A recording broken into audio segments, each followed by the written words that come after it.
A lot of people believe that by controlling everything around them, they're truly in power. But that's when control slips right through your fingers. Real power comes from self-control. You can't stop the rain, you can't stop a flower from blooming, and you certainly can't stop people from being who they want to be or doing what they want to do. The key isn't just about letting go and surrendering, it's more about finding balance. I focus on my own energy, sure, but sometimes it's necessary to engage and influence. See, self-control isn't about avoiding the world around you.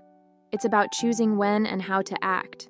Life isn't black and white, and there's power in knowing when to step in and when to step back.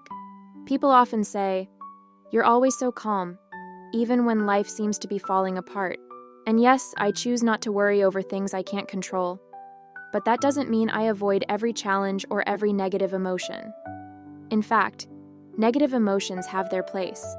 They show me where my energy is needed, where I need to take a stand. It's not about burying those emotions. It's about understanding them, letting them guide me to what truly matters. I also don't try to control people because I know that leads nowhere good. But that doesn't mean I detach completely. Relationships need balance. We don't control others, but we do influence each other. Setting boundaries and expressing our needs is part of being human. Self-control helps with that. It's knowing when to engage, when to listen, and when to let go. So yes, I surrender to what's out of my hands. I accept that what happens to me happens for me. But I also recognize that life requires engagement. I choose not to control everything, but I won't ignore the moments when my action is needed.